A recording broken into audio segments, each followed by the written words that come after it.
Silakan Kakak Ansi.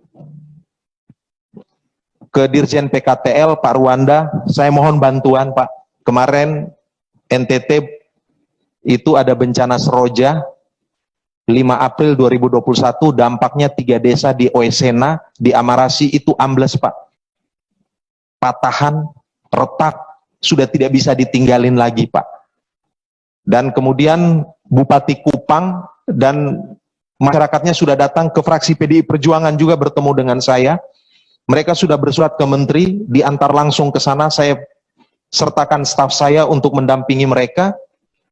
Mereka minta sekitar 10-12 hektar di hutan produksi terbatas Pak, kalau boleh mereka direlokasi untuk pemukiman. Tolong Pak, ini mereka nih korban sekarang sudah musim hujan. Ya, saya omong ini dasarnya jelas Pak, Undang-Undang Nomor 24 Tahun 2007 tentang penanggulangan dan mitigasi bencana yang mengamanatkan kepada negara harus hadir ketika ada korban bencana, mereka harus ditolong. Dan ini yang mereka minta, bukan lahan usaha, tetapi pemukiman. Dan mungkin sedikit lahan pertanian untuk skala rumah tangga mereka. Ada 3 dusun Pak. Suratnya sudah diantarkan langsung, kalau boleh dipercepat Pak. Itu aja. Saya bicara kepentingan rakyat semua Pak. Terima kasih. Terima kasih Kakak Ansi. Ini perlu diperhatikan dan segera Pak, tentang penduduk yang memang butuh pemukiman. Jangan sampai kita tebang pilih nih. Kalau urusan bisnis cepat, kalau urusan ini malah urusan masyarakat malah enggak. Jadi tolong ini benar-benar diperhatikan.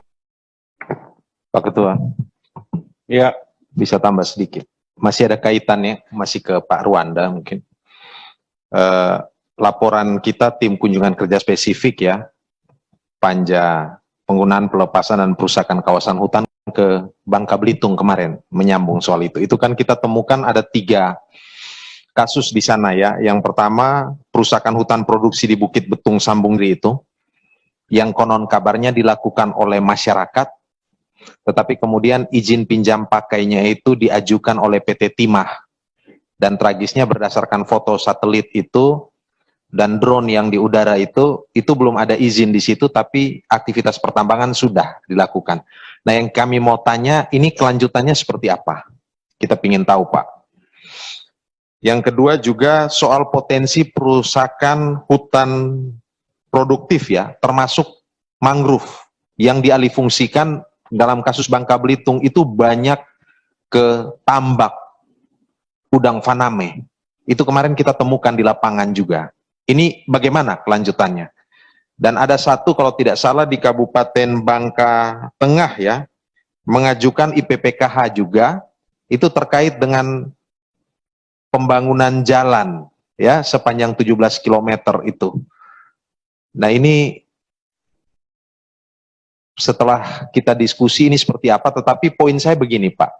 Dalam kasus Batam, dalam kasus Bangka dan mungkin banyak yang lain ada dalam tanda petik pasal keterlanjuran itu Pak. Nah ini saya kemarin ke Pak Dirjen Gakum, saya sampaikan cukup tegas Pak, ini keterlanjuran yang by design, keterlanjuran yang memang diinginkan dan dikehendaki, maka ke depan tolonglah stop lah. Maka peta ini menjadi penting, saya menyambung pembicaraan ini Pak, supaya konsisten kita untuk menjaga kawasan ini sesuai dengan peruntukan dan seterusnya. Kalau tidak nanti keterlanjuran ini seolah-olah menjadi justifikasi Pak. Padahal keterlanjuran ini bukan harus dibenarkan, mestinya diperbaiki. Lahan yang sudah kritis bukan berarti jadi pembenaran untuk kemudian dialihfungsikan, tetapi mungkin harus direboisasi. Mungkin itu Pak. Terima kasih. Lanjut. Izin di respon langsung Bapak.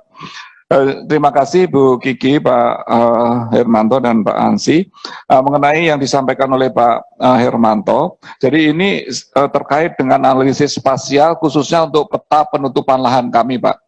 Jadi ini diupdate setiap tahun sekali Bapak.